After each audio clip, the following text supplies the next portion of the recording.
Okay, good morning, good afternoon, good evening po sa lahat. Welcome to our 156th episode of Stop COVID Deaths webinar series brought to you by the University of the Philippines. Thank you for being part of our credible online community. And for those who have just discovered us today, welcome po. At sana po mas matutunan po natin itong very exciting and revolutionary method na pag-uusapan natin today. So sa larangan po ng modern medicine, the breakthroughs have continuously reshaped the landscape of healthcare, pushing the boundaries of what was once thought possible. One such groundbreaking innovation captivating the world of orthopedics is the Ilizarov method, and pioneered by the visionary orthopedic surgeon Dr. Gavril Abramovich Ilizarov. This method has demonstrated unparalleled success in treating bone deformities and various bone-related conditions. It has emerged as a game changer when treating challenging skeletal conditions, and very simple, but also has a profound efficacy through external fixation devices and gradual distraction osteogenesis. It provides a beacon of hope, yun po yung importante, those afflicted by debilitating bone conditions. And we hope to be able to discuss real-life case studies in today's webinar. Dr. Raymond Francis Sarmiento, Director, National Health Center, National Institutes of Health, University of the Philippines, Manila. Always a pleasure to be with all of you during our regular Friday. And always looking forward to our Fridays because I get to share hosting duties with our adjunct research faculty, also internationally renowned public health communications expert, Dr. Susie Pineda Mercado. Dr. Susie. Hi, good afternoon, Raymond, at magandang hapon po sa inyong lahat. Good morning, good evening, good afternoon, wherever you are. And I'd like to greet all of those who are with us on the live broadcast of Zoom, as well as those who are watching via live streaming. Raymond, we have several platforms: TVUP YouTube channel, UP System Facebook page, TVUP Facebook page, and the Stop COVID Deaths Facebook page. And of course, all of those who are watching TVUP Signal TV channel 101, and those who are watching on the playback. I understand there are many of you who aren't able to make it on a Friday at noontime, but you come back and watch the playback, which is great because we all watch the playback. We've always had such great speakers, and we try our very, very best to bring you the best experts in the fields that we are discussing. So for this week, we will learn from the collective knowledge and experience of our experts in orthopedics from the UP Department of Orthopedics. Our main speaker will be Dr. Shelo Balse, who is the current head of the Ilizarov Limb Fixation and Reconstructive Service, while our reactor will be none other than Dr. Juanito S. Javier, who is the former chair of the same department.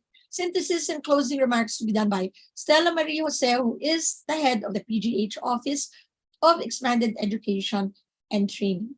And as you've seen in our opening billboard, while we call this program Stop COVID Deaths, we do feature all other related topics or anything that's of interest to you. So we are going to talk about orthopedics today and latest developments in orthopedics.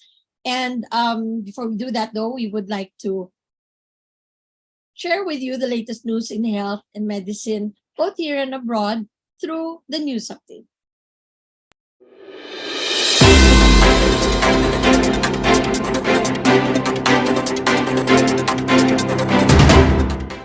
Okay, for our very first news update, this has to, very, very recent lang po, no? This has to deal with the Philippine Health Facility Development Plan 2020 to 2040. It was officially adopted through the Memorandum Circular number 26, signed by Executive Secretary Lucas Bersamin through our President po, no? It essentially ensures the implementation of, it tries to ensure implementation of universal healthcare through investing in resilient and sustainable health facilities towards universal health care. It also helps ensure the promotion of human and social development by boosting health through an accessible, responsive, and strengthened health system, and articulating ano po yung mga required investments for health facilities to be established in local areas, lalo na po sa ating mga local government units, using a needs-based approach and accounting for the future burden of disease in estimating the needed health facilities in the medium and the long term. So that's my news. How about you, Dr. Susie? Thank you so much. WHO endorses landmark public health decisions, essential medicines for many conditions, including multiple sclerosis. So the World Health Organization has just published the new editions of the model lists of essential medicines, or EML, and the essential medicines for children, EMLC, which include important new medicines for the treatment of multiple sclerosis, cancer, infectious diseases, cardiovascular conditions, among others. The updated model lists aims to facilitate greater access to innovative medicines that show clear clinical benefits. These treatments could have a very large public health impact globally without jeopardizing health budgets of low and middle income countries.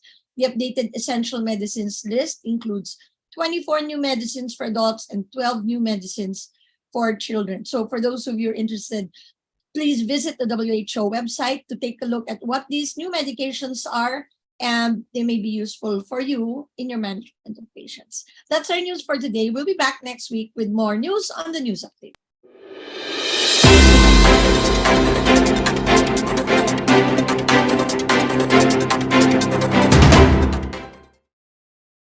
Okay, we're back. And Raymond, we are going to talk about something very technical, no? Very technical. No? And we are really very, what should I say? We're very fortunate to have these experts with us to learn about the latest on this method. But I think before we do that, we are going to listen to our person on the street. Yes, that's correct, Dr. Susie. For those who are joining us for the very first time, this video is what we call person on the street video, setting our discussion into context by asking common folks on the street kung ano po yung alam po nila with regards to the webinar topic. For today's webinar, we ask the question, may kakilala po ba kayo na operahan na sa binti? Meron po ba kayong narinig o alam na paraan kung ano ang ginagawa upang makontrol ang impeksyon sa buto? Sa tingin po ba ninyo ay paano nagaganap ang maayos na paggaling o paghilom ng mga fractured o mga nabaling buto at mga impeksyon sa buto? Please watch this.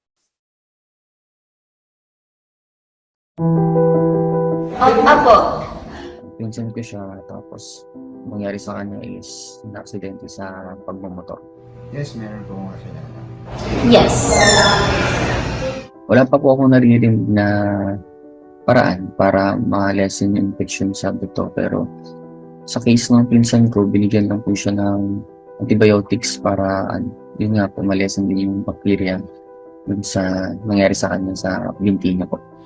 Actually, ang alam ko pag may mga infection na buto, it's mostly because of genetics or siguro may mga fractures na hindi na-treat, so baka dun mas nag-cause yung mga infections. So, well, kasi pag nakakasya, mahirap siya linisin. So, usually ginagawa nila ay kumukuha sila ng cotton pads, tapos alcohol or oil or anything na pang-disinfect lang ng cast sa loob ng kamay.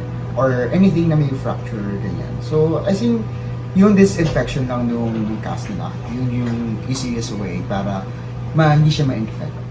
So, sa surgery, sinabi niya sa akin na nilagyan siya ng plate na bakal para makonect yung mismong buto na nabalik.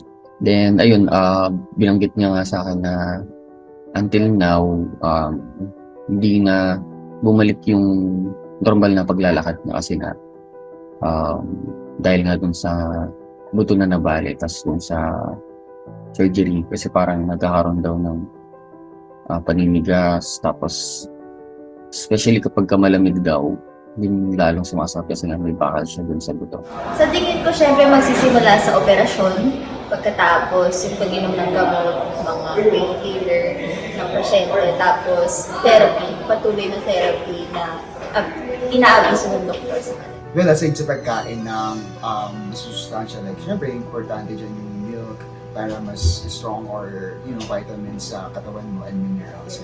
It's very helpful. Pero aside from that, kung may fracture talaga or sugat, kailangan talaga yun malinisan para maiwasan na yung paglala or paglala yung nasira or yung sugat nila. Of course, kailangan ng help ng mga professionals such as orthopedic doctors. So, dito na i-involve yung mga surgery. I think ayun yung makakatulong sa fully healing ng mga, paggaling ng mga buto. And of course, ang magandang help din dito is yung mga physical therapist. Okay, thank you so much, TVUP. May part lang po din na medyo mahina yung ano, but for the most part, I think they've had experience or at least know someone who has been dealing with, let's say, with bone conditions and like infections in the bone or nabalian, at least nabalian sa buto. They look very, very athletic, Dr. Susie. So probably it's during one of the sports activities kaya nila nalaman about it.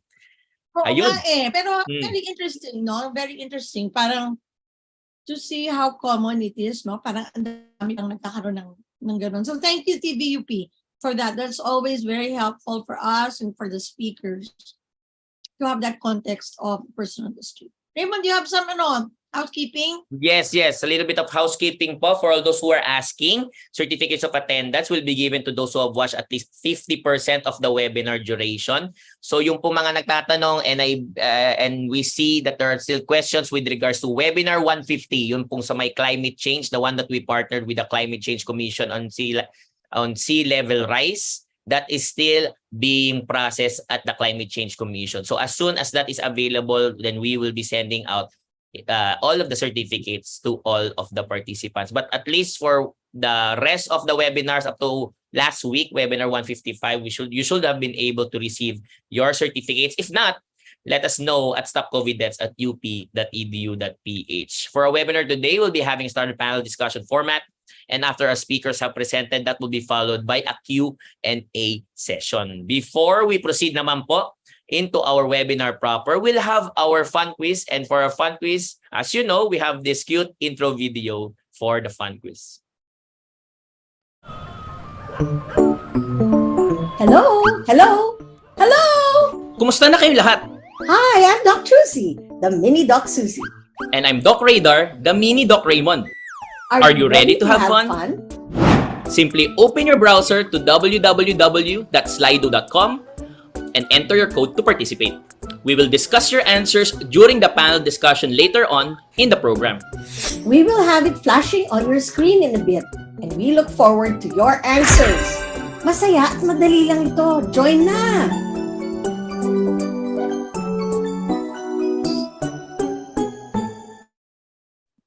Okay, thank you so much. Mermaid naman. A little mermaid naman mo. Mermaid. Can we have it po on the screen? There we go. Okay, for those who are joining us outside of the Zoom, you can still join us and participate in this fun quiz by entering slido.com into your web browsers and typing in the code 6510096. That's 6510096 when you are prompted so that we could proceed you into our fun quiz or survey po. So can we have it also on the screen dito po sa ating Zoom?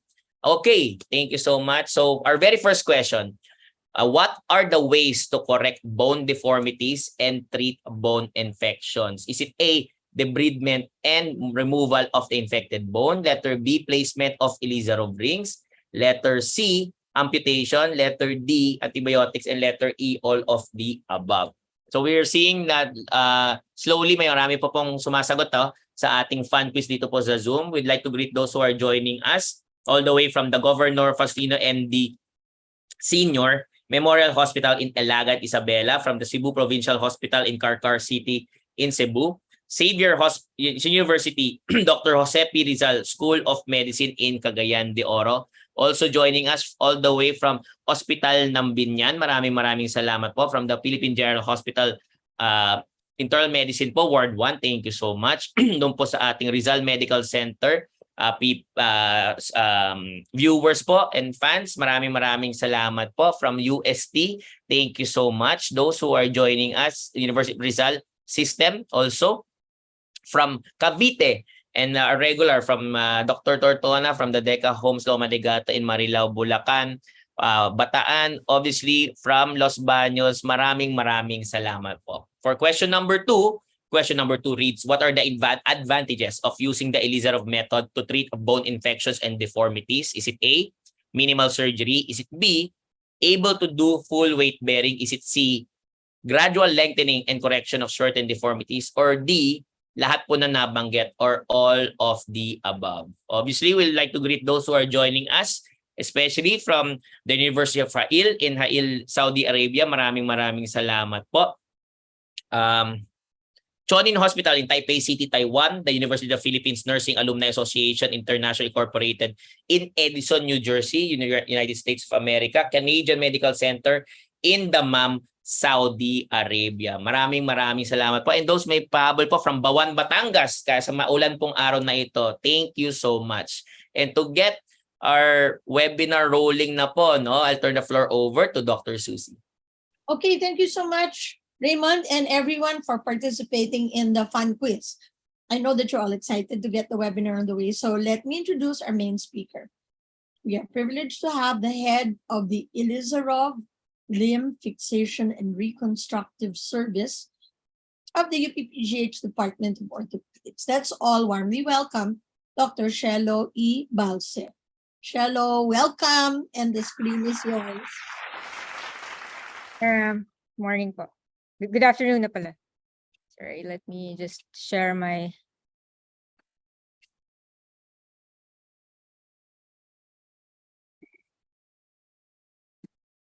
Okay, can everyone see it now? Yep, you're good. Yes, You're yes, good. you're good. Thank you. Okay, so good afternoon. So generally speaking, when a bone is broken, you fix them. But in the revolutionary and almost rebellious Ilizarov method, we do the exact opposite. No, we break bones to build it up again and then bridge the gaps. So I will give a brief intro on the method and explain the basic principle of how it works, its benefits, introduce the PGH Ortho Ilizarov service, illustrate its many applications through our local cases, and cite some challenges associated with it. Now, the Ilizarov method is named after its proponent, Dr. Gavril Ilizarov. And this is a method that he developed in the way back in the 1950s. So it's not essentially new. No. Dr. Ilizarov used external rings attached to limbs with tension wires to fix fractures and correct deformities. Now, the discovery of distraction osteogenesis was more of an accident when one patient started turning towards distraction rather than compression and started creating new bone in the process. So that's the aha moment. So as mentioned, the method uses the process of distraction osteogenesis, which relies on the body's own healing potential. Now, to do this, we must break or osteotomize the bone to create something like a fracture response or callus formation. After 7 days, when revascularization has started, that's when we start distracting and creating new bone to bridge gaps or lengthen limbs. Hence the term distraction osteogenesis. Now, this technique addresses both bone gaps and length problems and can be applied even in infected cases. It's a durable biologic reconstruction with minimal soft tissue disruption, and this promotes effective healing.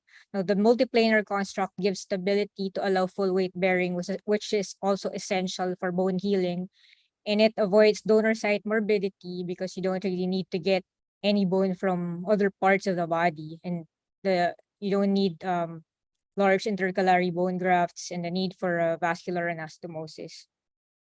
So the method was introduced to the Philippines in the 90s by Dr. Javier. He's also a reactor. The PGH Ortho Ilizarov service has reconstructed many patients since then. And thanks to the current president of ASAMI, Dr. Dunca, for taking this photo. Okay, over the years, we have conducted 22 annual Ilizarov workshops, only missing 3 during the pandemic. The service has also trained both local and foreign fellows since the 90s. And the sawbone that you see in this photo is also locally manufactured by the department since the pandemic. Together with the rest of ASAMI Philippines, we take part in what I'd like to call the Ilizaroving surgical missions across the Philippines. The one to my right is Dr. Dunca. He's the current president of ASAMI Philippines. And on the extreme right of the picture is Dr. Javier. Let's look at some applications of the Ilizarov method as illustrated by some of our own representative charity cases. This can be applied to fractures and their complications such as malunion or non-union, acquired and congenital deformities, bone defects resulting from trauma, infection, or tumors, and shortened limbs due to acquired or congenital conditions. Okay, the first patient is a 27-year-old male with a closed right tibia plateau fracture. Internal fixation was not attempted because of the bad soft tissue condition. So the skin was debrided and we fixed percutaneously with an Ilizarov fixator. On the left, you have the skin after debridement and skin grafting. And on the right was the patient's leg prior to removal at 3 months post-op. The skin and soft tissues and the bones have healed without infection. The rightmost picture shows the patient showing that he has a very good flexion of the knee, only limited by the posterior ring. Next is a 25-year-old male delivery rider who had a short leg and deformed ankle on the left, secondary to premature growth plate arrest due to a road traffic accident when he was a child.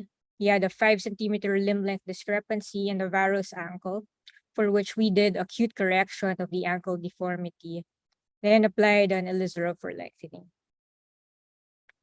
Okay, so the patient continued working as a delivery rider after the operation, and this was him during one of his follow-ups right before removal of the frame.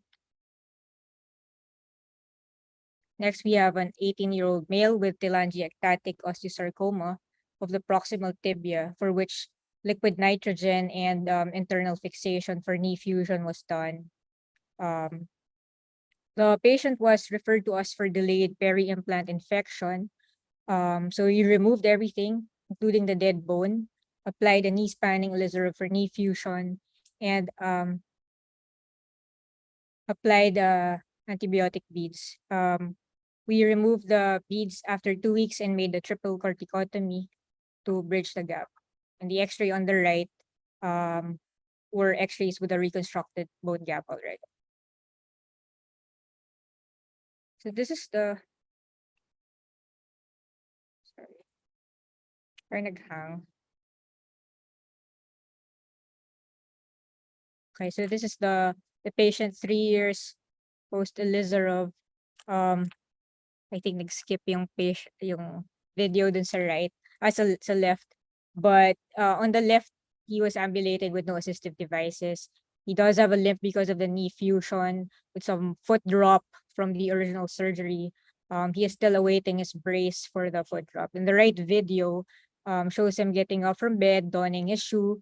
He is independent in activities of daily living. Last, we have a 10-year-old with a shortened and deformed femur due to premature growth arrest from bone infection. And we just recently applied the frame this week, and we are going to lengthen this by 7 centimeters and correct the 15-degree angulation. Okay, so every procedure has its share of challenges or complications, but not all complications are true complications. Problems are those not requiring reoperations, and usually these are managed in the clinics on an outpatient basis. The most common of these is pin site infection, which we manage with just oral antibiotics, proper pin site care, and releases. Obstacles are those requiring reoperations, and the most common of these is the skin invagination at the docking site. It is expected that with very large bone gaps and you're transporting bone, some of the skin will be invaginated in the bone gap. And we address this by removing the skin invagination and compressing the bone.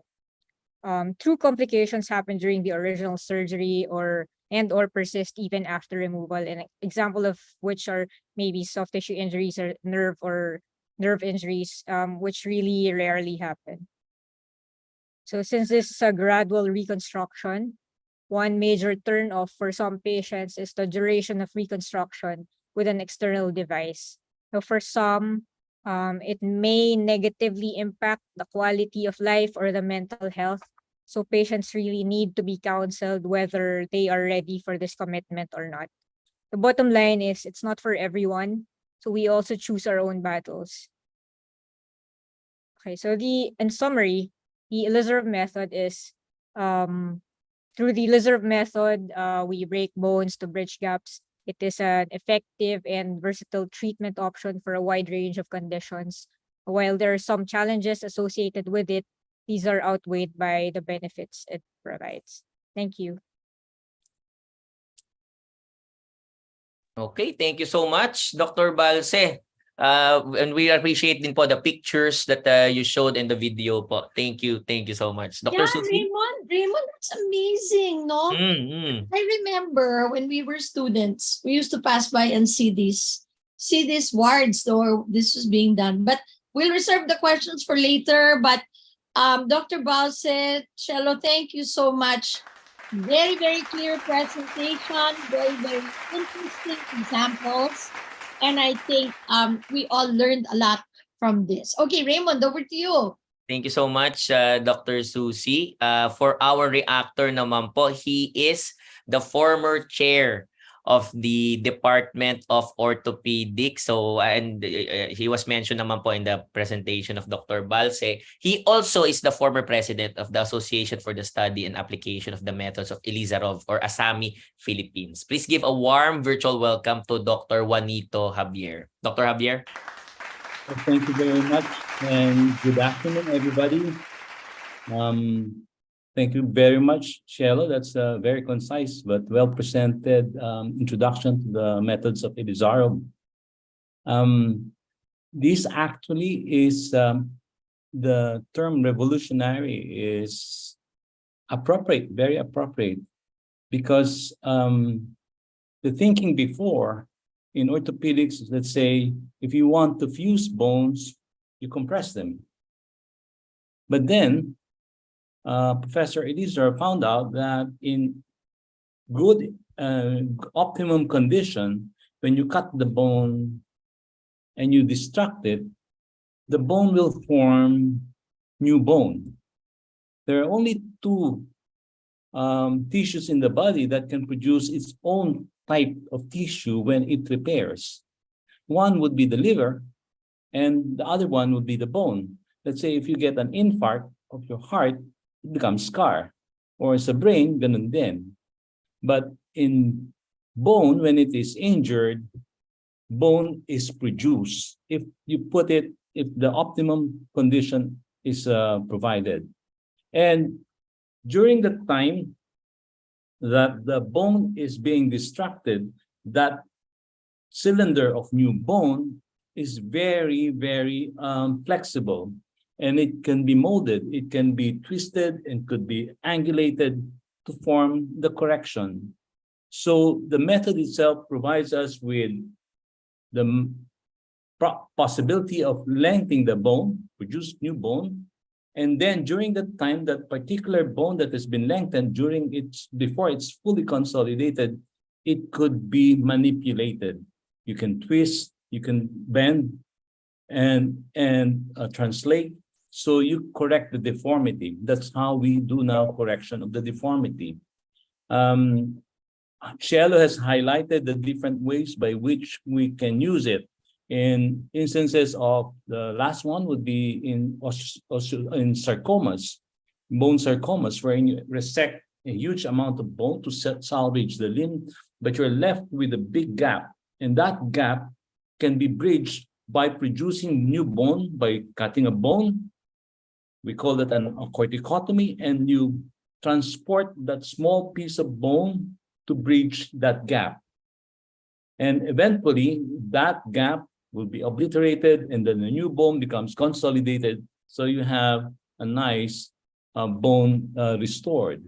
So that's one. The other one would be, she showed fractures. In fractures, we are so wary about getting an infection, because if you open and you do internal fixation, let's say what we usually would do, we put plates and screws, or we put nails, that means you have to open the bone.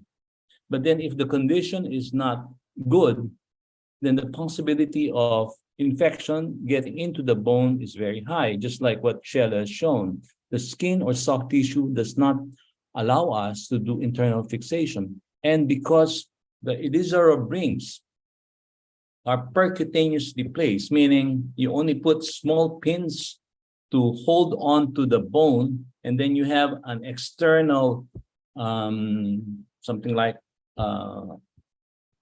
external system, scaffolding actually, to hold on to the bone while the bone heals, the fracture heals. So those are ways by which we do this. And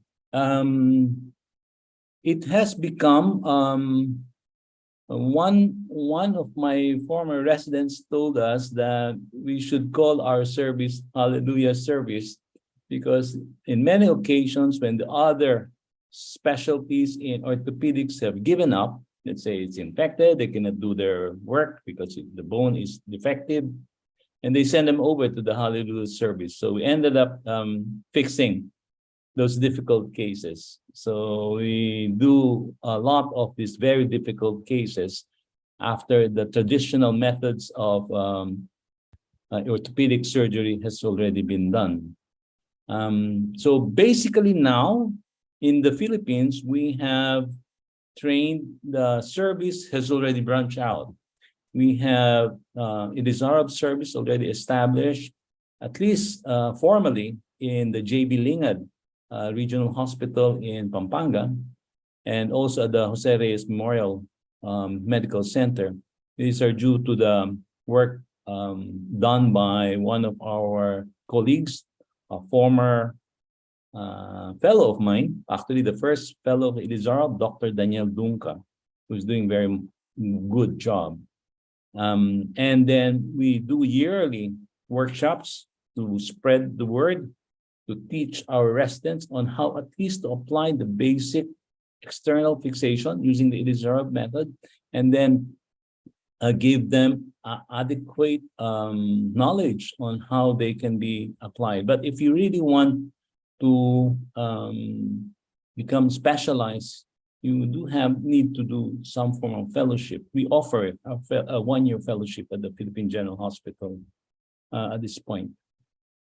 But all in all, it's something that we can offer our patients that we were not able to offer way back during the time when I was a resident, or when Susie was still an intern in PGH. During the time we don't have this, and then the method was conceptualized by Dr. Ilizarov way back in the 50s, and then he developed it further up to the point that it's very, very established already in the east side. You know, before there was wall between the east and the west. All the knowledge, etc., confined there. So it only took some Italians to bridge that gap way back in 1981, if I'm not mistaken, 1982, something like that. And then eventually, the method has already spread throughout the world. So, and we still have a lot of challenges to make sure, at least in the Philippines, that everybody who needs this form of surgery will be able to access it. And I think this form of a webinar wherein we spread the word on what we can do with these difficult cases is very helpful. And Dr. Balsen now is the head of our Ilizarov service, and I'm sure they'll be more than willing to accept all the challenges, all the difficult cases that are presented to them. Thank you very much. Oh, thank you very much, Dr. Javier.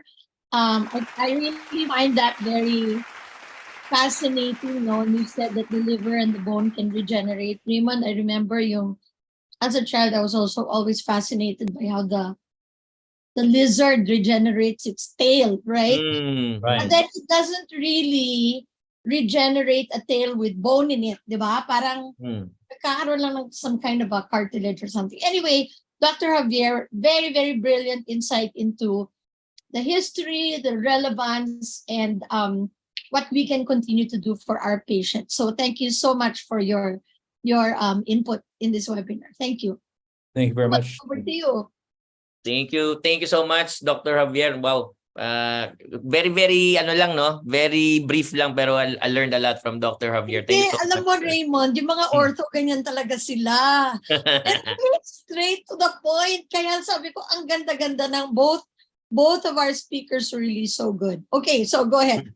Thank you so much. And so right now we'll be moving on into our public service announcement. So while that's being prepared, we'll be asking our presenters, Dr. Balsen, Dr. Javier, to reopen their cameras po, but we'll have a very quick break for our special public service announcement today. O sige na anak, parang kagat lang ng langgam. Kantik o yung kumikiliti lang. Ito naman parang hindi ka pa nababakunahan dati. Akala ko pa naman brave girl ka. Nakakahiya na kay Doc. Okay lang po, nanay. Ay, ang cute naman ng shirt mo. Favorite color ko rin yan. Doc, favorite ka rin po ang color nito. Pero ayoko po ng red hunting. Masakit kumagat at takot rin po ako sa blood. Magtudugo po ba ako sa bakuna? Ah, hindi. Walang dugo sa bakuna. Konting pisil lang, tapos na. Kakasugat ba ako, Doc? Hindi ka magkakasugat. Lalagyan lang natin ng plaster pagkatapos para safe. Di ba nabakunahan ka na rin ng contra measles at chickenpox dati?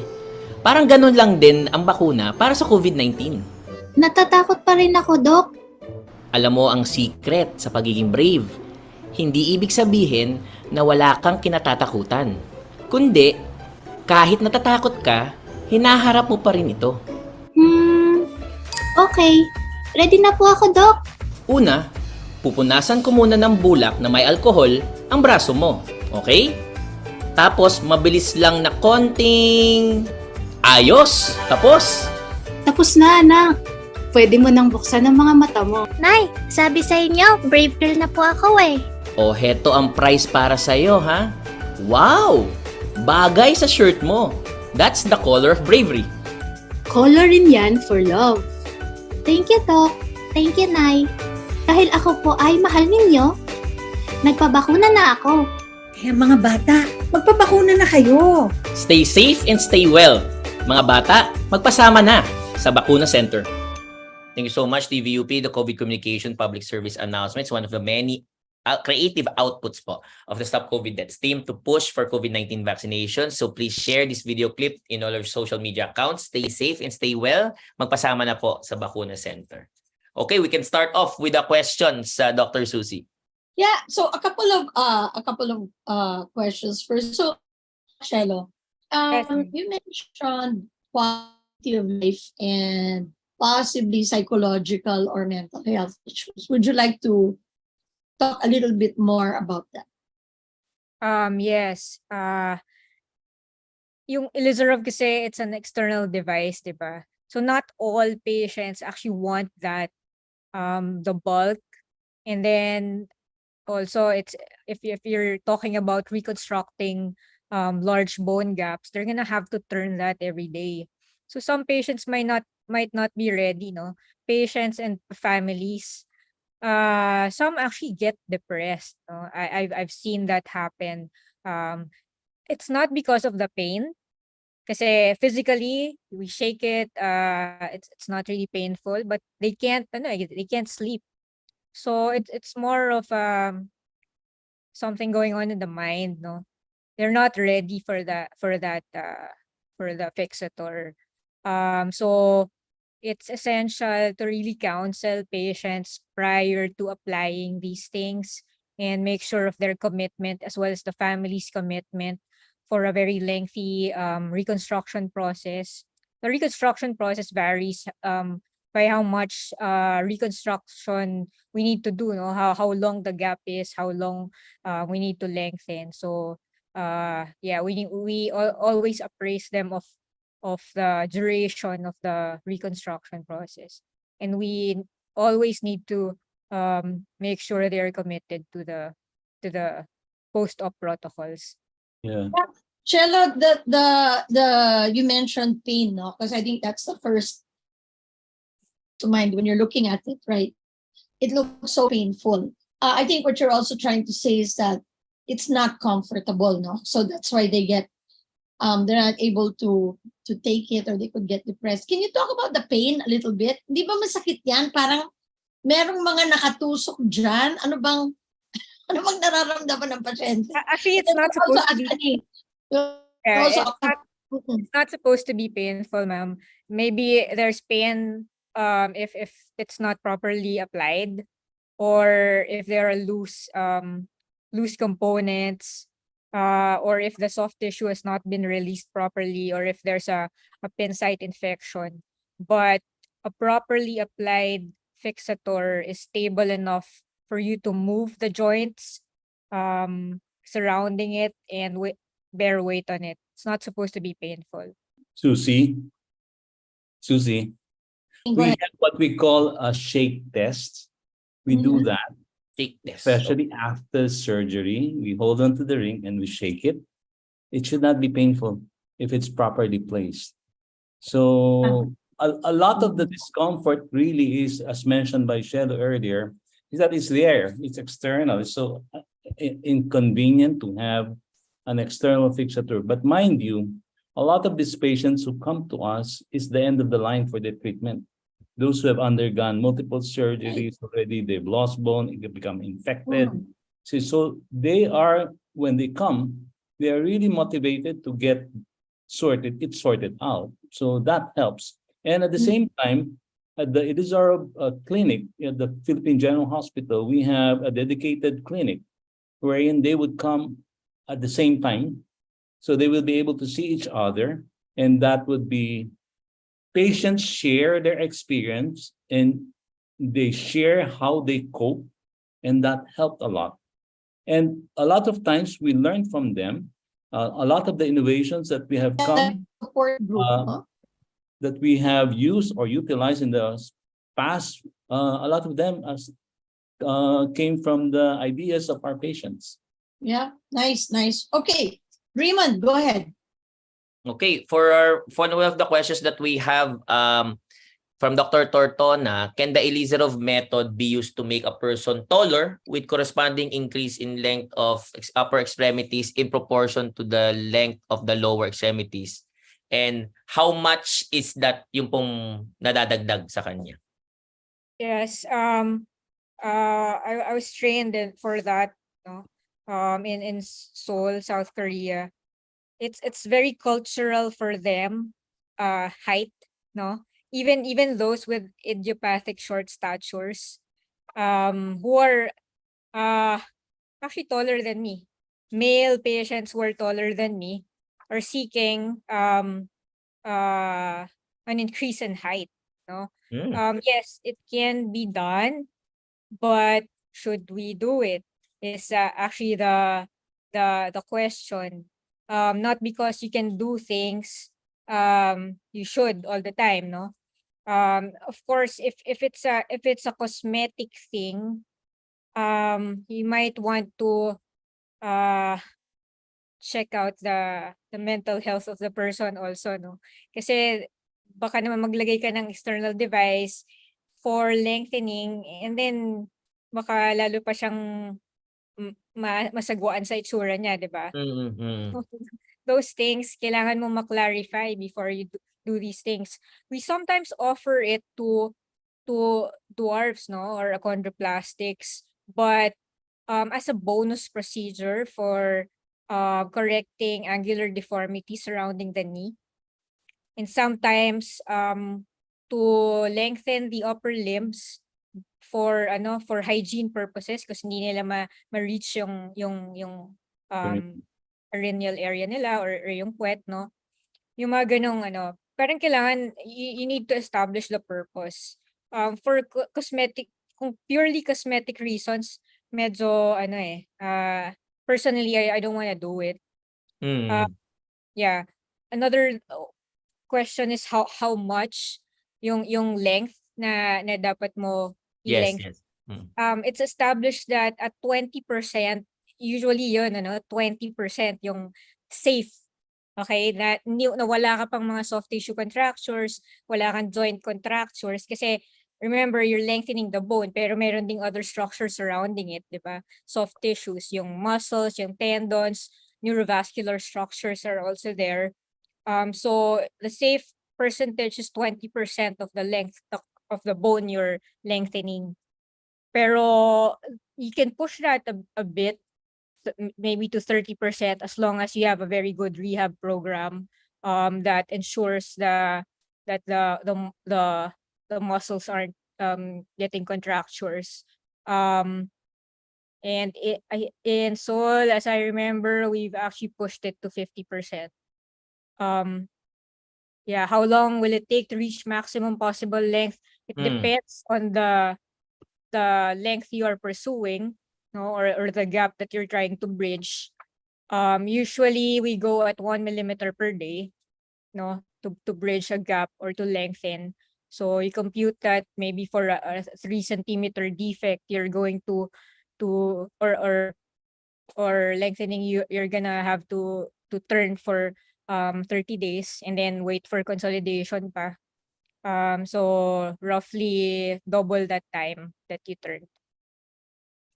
Age The other, limitation. None. the other consideration when you do lengthening is the proportion. So if you lengthen it too much, then the patient would look a little odd. So there's a certain limitation, not just that we can lengthen it to 20-25%, as Shella said, but we also have to consider the proportion of the body of the patient. And then this goes to the mental health that was being raised earlier. So I agree with Shelo that if we're just going to do it for cosmetic lengthening, a proper psychiatric psychological evaluation is very, very important. Yung Thank age you. Yeah. limitation. Age limitation, ay, sabi ko no, hindi. Hindi to pwede gawin sa mga very young patients or very short extremities na wala kaming space to deal with. And we also consider the diameter of the bone. So we usually start lengthening or doing Ilizarov for patients as young as 4 years old. Wow. Yun. Yung cost will actually vary, no? You can for yung mga local Ilizarovs namin, well, in PGH kasi it's under consignment, no? So wala silang binabayaran. But for yung pinaka cheapest locally made sa Pilipinas, siguro by 20,000 you can have a tibia frame. That's the frame, no? Wala yung mga PF namin ganun. Okay. And you Yeah, can I also have a recycle. question here, Raymond. So the question is, well, I think you've answered some of it, but maybe you can reiterate. What is the recovery time? What's Yeah. the recovery time, including rehab? Kasi mukhang it's not just the procedure, right? The person has to learn to move again. So what does it look like in terms of recovery time? Recovery time, actually dapat immediately you can actually move the patient already. Okay. Saw in the video, I wasn't kidding, no? That guy was a delivery rider during the pandemic and he didn't want to stop working. So right after discharge, he started working. Oo nga eh. Sumakay ng motor na merong fixing curve eh. Sabi ko, tapang din nun ano. So, okay. So, but then to complete the process, usually how much time does it take? Susie, it depends, case to case. Just pure lengthening, already mentioned earlier, we lengthen, let's say you lengthen the bone, the amount of time, another 30 days, then you wait for the consolidation. And then you take out the fixator, but then a lot of times the patient will be, the muscles are atrophied, etc. They would need to recover their strength and balance. Yes. So the fastest would be if the patient is really motivated. That they would follow, even if during the time that the patient has a fixator on, they can actually already do exercises. Okay. So it depends on the patient and also in the case. But generally, we used to quote if you're lengthening a bone 1 centimeter per month. Whether you have 3 centimeters, you probably put the fixator for 3 months, something like that. But those are rough figures. Yeah, so it all depends on the case, no? Depends on the Mhm. case and it depends on the person. No, kasi recovery nga naman yun, Raymond, you know, a lot is about your will, you know, your will to recover. Sige, some more questions for you, Raymond. I have one here also.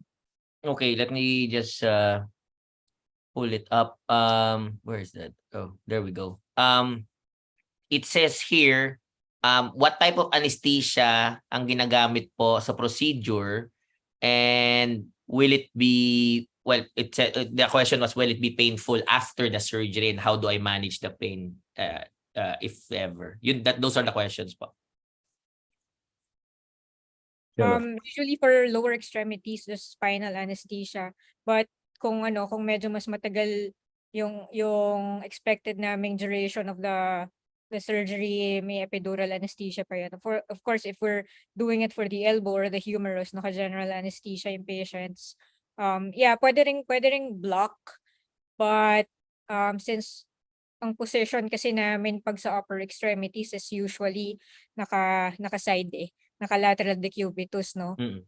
Technically, kaya ng block yun. Yun nga lang, it can be very uncomfortable for the patient na naka-side view ng 2-4 na oras, no? So, pinapa-general anesthesia ko pa rin pag ganun. For post-op pain, parang as we mentioned earlier, there shouldn't be any pain unless you hit something or you didn't tighten some of the components. There shouldn't be pain post-op.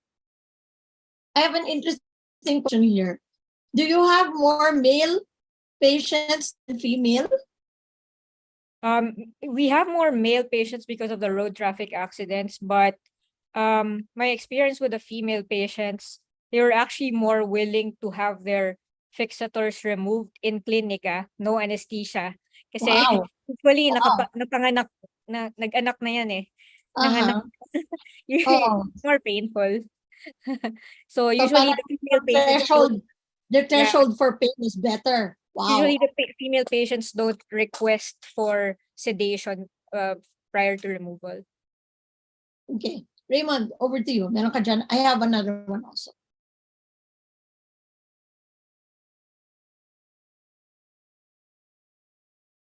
Raymond, you're on mute. Yes, sorry. So the next question, it's a follow-up to the next to the question that I posed earlier. It has to do with questions, paano po ako malilimitahan during the recovery period? How do I best prepare for this, especially because I need to attend follow-up appointments, and how often are the appointments po ba? Ano po ba yung minomonitor during the follow-ups? So those are his questions po. Okay, so if you're lengthening or doing distraction, the follow-ups are more frequent, no, especially during the turning phase. We usually ask patients to come over weekly or every 2 weeks, no. Weekly dun sa first kasi hindi mo alam if they're gonna turn it properly tingnan mo muna kung nagkakamali ba o hindi. Pero kung okay naman sila and the rods are still perfect length, usually every 2 weeks, or kung dun sa consolidation phase na you're just waiting for the bone to solidify or the new bone to solidify, the regenerate, every month na lang yun. So it depends on the Raymond, in some countries, particularly in Russia, yes, sir, patients are admitted all throughout.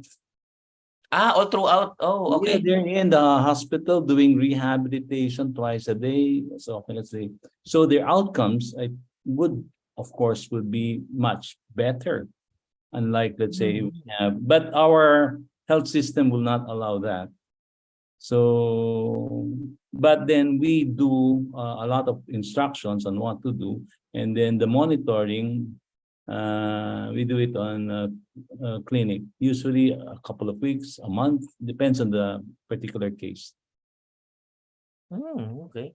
I have a question, Raymond, about the training. Yes, okay.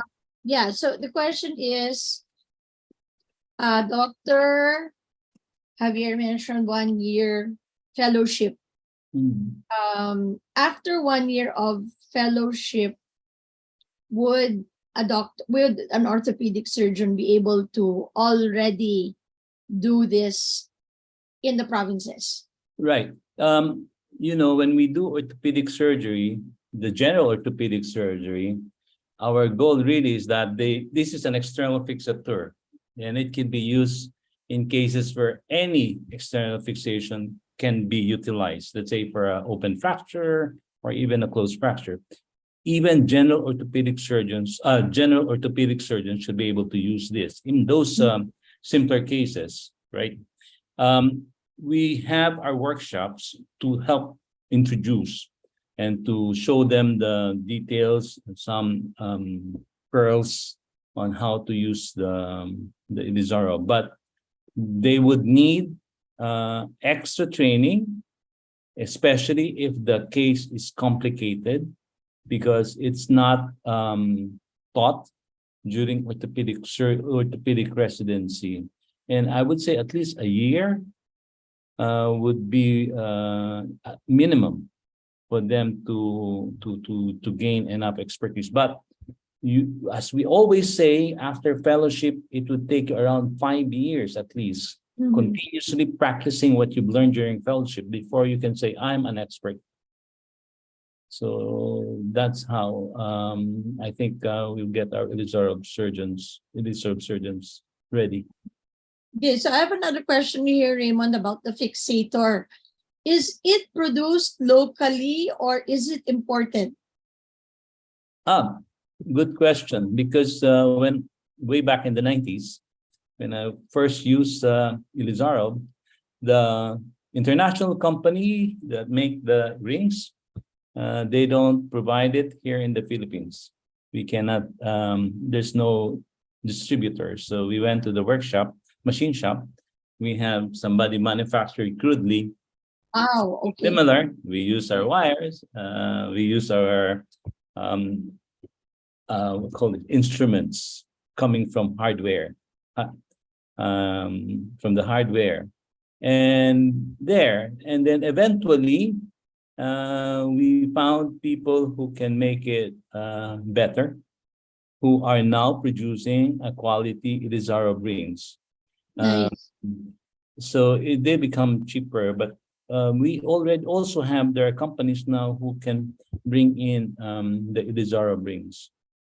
Especially for those, Ilizarov has already progressed because we have computer-aided form of deformity correction, wherein we apply the rings and then there's a special struts. There are many kinds of struts, hexapods we call them, and then you put the parameters and then you compute and then you turn it so that even the most complicated cases can be accurately computed based on the software program, and you get a very accurate correction of the deformity.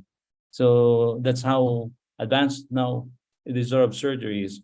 Before we do it manually, but now you can use computer-aided programs to correct the deformity. Raymond, do you have questions for there? Question would be probably this person would be undergoing Ilizarov. What is the success rate of Ilizarov surgery for, I think, osteomyelitis? Iba lang kasi yung spelling. What is the success rate of Ilizarov for osteomyelitis? I think that's his question. Jello has a lot of experience with that. Yeah, well, dun sa ano namin, dito sa PGH naman, for osteomyelitis, we don't have a failure of, we didn't have a failed Ilizarov for osteomyelitis, no? 100% Siguro, pala. yeah, siguro, meron lang kaming mga patient, siguro in trauma, na who quit during the treatment, no? Yung mga knee spanning constructs, large bone defects na magka-quit during treatment, ayaw na nila, or masyadong weak yung patient. That's when we consider amputation, no? Okay. Pero for osteomyelitis, we don't recall any. Pero yung mga siguro large reconstructions, sa tumor wala din eh. Congenital pseudarthrosis, yeah, meron. Yun ang failure, yung pag they will seek amputation. Yeah, in Ilizarov, in osteomyelitis, there are instances wherein the bone is so infected that you just have to take out everything. If it's fairly mild, maybe sometimes we do curettage, debridement, and then a portion of the healthy bone is still left. But there are instances wherein the infection is too far advanced, that the entire bone, the entire segment is infected.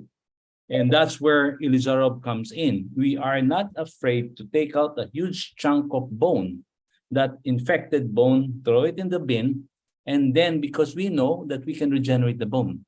Years ago, I always go back to when I was president, we're so afraid to take out the bone because we don't know how we're going to regenerate or bridge the bone again. But now, because you have Ilizarov, you can resect the bone to the healthy portion, take that out, do your bone regeneration, and bridge that gap.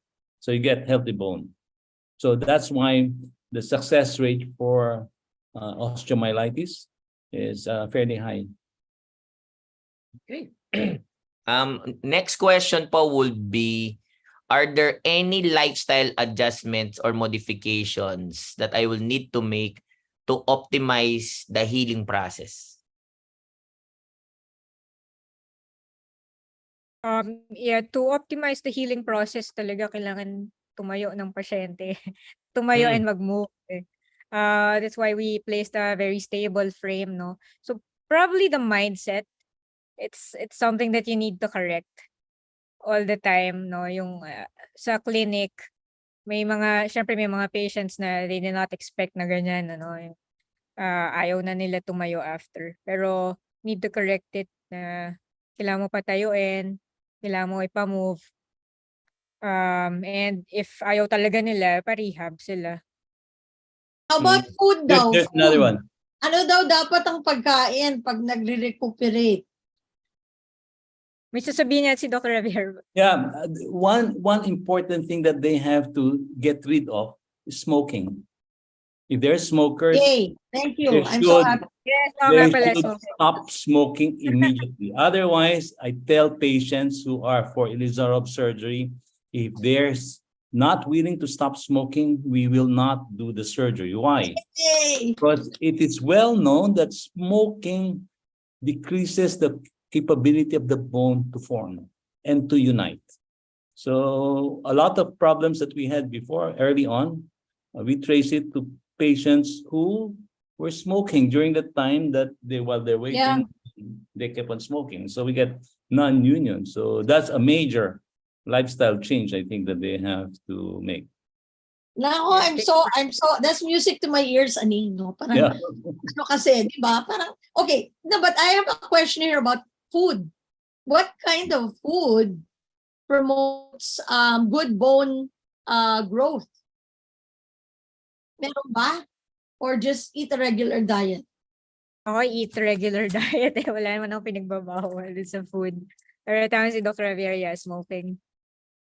Non-smoking and weight-bearing movement. Yun ang mga general advice namin. Okay. I have a question here, Raymond, about, okay, so this is probably somebody who is working at a health center level. When should we refer a patient for possible Ilizarov? Yun. When should we refer? Ano kaya yung mga... Actually, kung merong yan, yung mga infected na fractures or infected na nagawa na ng internal fixation dati, ganon. Yun yung mga nire-refer sa amin. Actually, if you have an orthopedic surgeon that knows a bit of Ilizarov in your hospital, but who's not very confident, the ASAMI actually goes wherever hospital, no? You can always ask any ASAMI surgeon to go to your hospital and help do Ilizarov with you if you're an orthopedic surgeon. If you know the indications, no, we're more than willing to help kahit sa anong probinsya pa. Okay. Raymond, wala na akong question dito. Do you have Last more? question would be, I don't know if hindi niya narinig, no? Kailangan ko po bang naka-crutch o naka-brace during the recovery period, and how long will I need to use them? That's his question po. Oh, depende. Yung nasagot, depends. Yeah, of course it depends.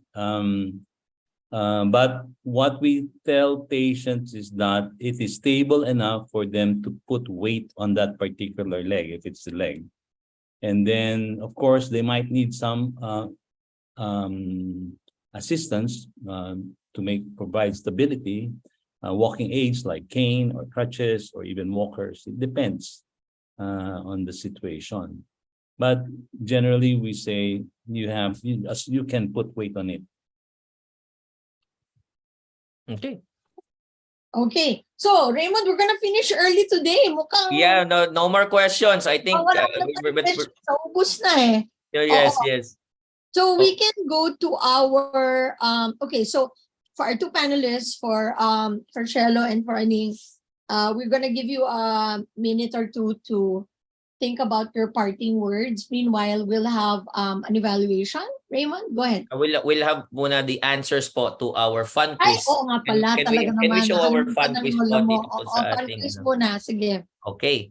Thank you so much. We'll have Dr. Shelo answer the questions po. For question number 1, what is the correct answer po, ma'am, in the question? What are the ways to correct bone deformities and treat bone infections?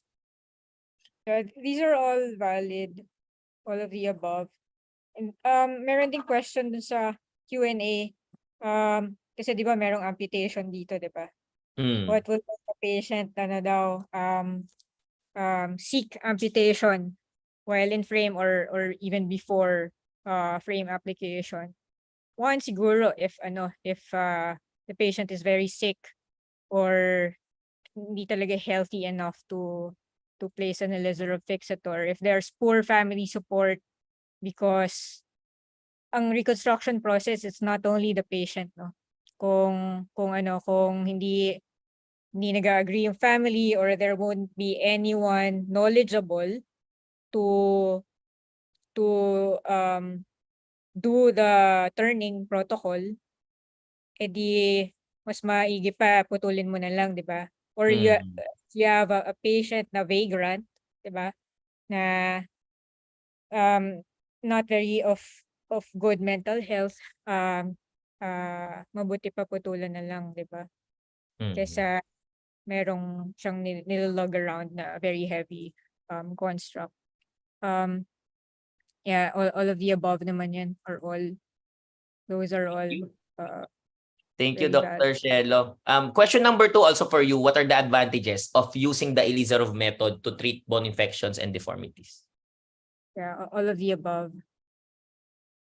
Okay, so minimal surgery, able to do full weight bearing and gradual lengthening and correction of shortened deformities. We'll have our evaluation po, no? And as we're going through the list, Sina Dr. Shella and Dr. Javier will also think about what their takeaway messages for the audience will be. So can we have it on the screen already? Panel discussion, Paul. Okay, thank you so much. So we have 5 questions, 4-point Likert scale. We encourage everyone because we will not be sending this out separately. Ito na po iyon, no? So everyone, especially in the Zoom, hope you'll be able to answer these questions, this panel discussion, Paul. Number 1, the panelists demonstrated thorough knowledge of the topic. Number 2, the panelists were well prepared and organized. Number 3, the panelists spoke clearly and audibly. Number 4, the panelists used appropriate language with technical medical jargons adequately explained. And finally, the panelists contributed to new perspectives and knowledge on managing various key health issues. We will not be closing this panel discussion, Paul, until the end of the webinar as we move on to the final messages of our speakers. Dr. Susie. Okay. Yeah, thank you so much, Raymond. May dalawang humabol na question so I'll just ask our consultants to reply to the 2 questions in the Q&A box. So let's start first with Dr. Juanito Javier. So Aning, ikaw muna. All right. Thank you very much for the invitation here, Susie and Raymond. First of all, congratulations, Cello. Mine is the first generation of Ilizarov surgeons here. So way back in the 1990s, nobody was doing that. But now we have the next generation being led by people like Shella Balse, Dr. Danny Duncam, and the rest. So I'm very, very happy that it has taken root. Before, Ilizarov surgery was outside of the mainstream of orthopedic management here in the Philippines. But now we have progressed so much that even non-Ilizarov surgeons would point to us and send them over to the people doing the Ilizarov surgery. And because of that being accepted already the mainstream, we actually have the organization, the ASAMI, Association for the Study and Application of the Methods of Ilizarov, a Philippine chapter, well established, and it's already one of the organizations under the Philippine Orthopedic Association. So it has become mainstream. It has become mainstream because it really has the basis for treating bone, because it uses the 2 parts, the biological understanding of how bone works. And Professor Ilizarov managed to discover that. The other thing is that he has developed a special external fixator, the ring, that is very modular and very easy to manipulate, so that allows us to do a lot of the deformity corrections that are required.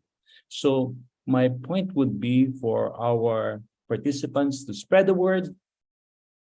We've got this other way of treating difficult and complicated cases. So, and for those who are interested in learning the method, Philippine General Hospital is open. I'm sure Chela will be able to take in all those surgeons who want to train, so that this form of surgery will benefit many, many more Filipino patients. Thank you very much for this opportunity.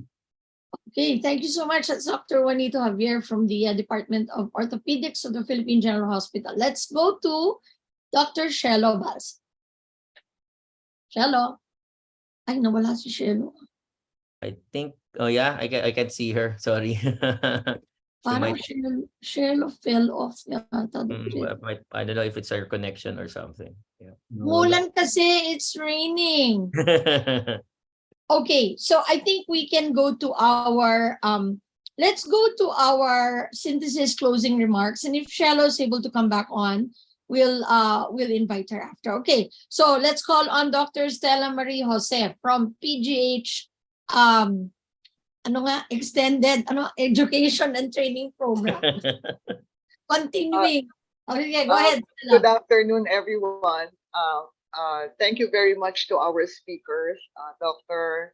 Juanito Javier and Dr. Shelo Balse.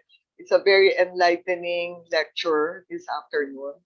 It was discussed the Ilizarov method, and it is the process of destruction, osteogenesis, which relies on the body's own healing potential. So the bone regenerates. No? So the benefits of this procedure are it addresses both the bone gap and the length problems. It can be applied even on infected cases, as was mentioned.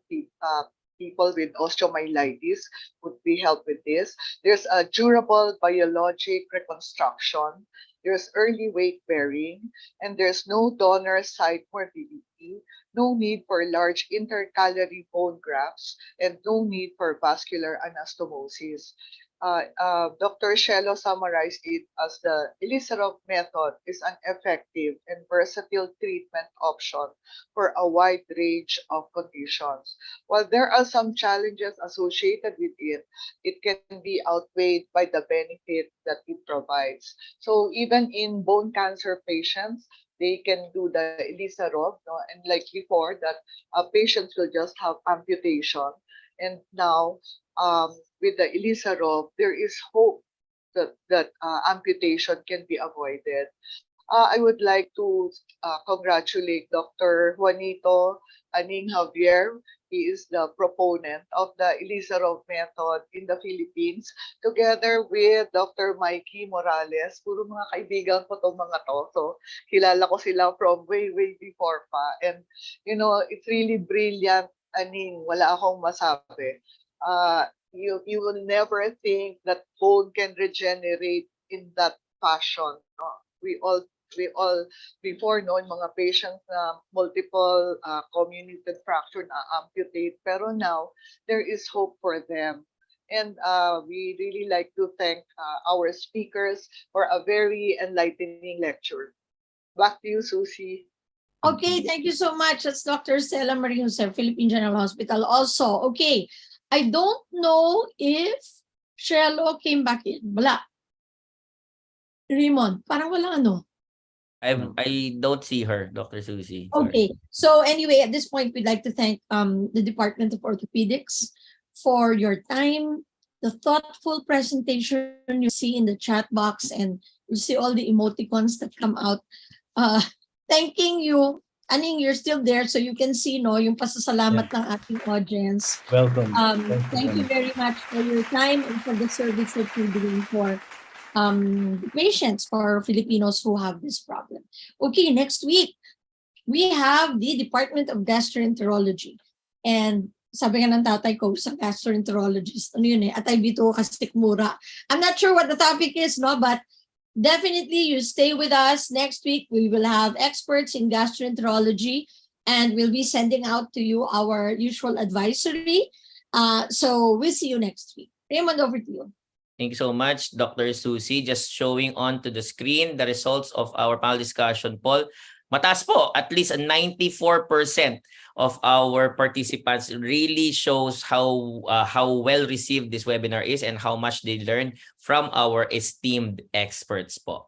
Before we conclude our program, we'd like to remind everyone that all Stop COVID Deaths webinars are archived for viewing at the TVUP YouTube channel for your convenience. You just go to www.youtube.com/TVUPPH for you to be able to see all 155 webinars, and after today, it will be 156 na po.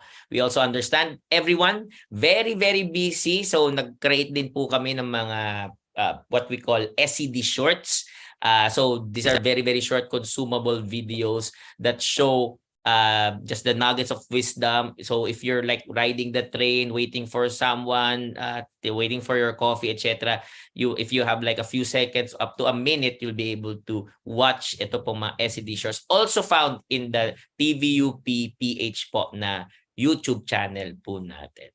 Okay, so this brings to a close our webinar for the week. Magkita-kita po tayo ulit next Friday from 12 noon to 2 p.m. It's a date. Together, we can stop COVID deaths. So keep safe, keep healthy, and see you online.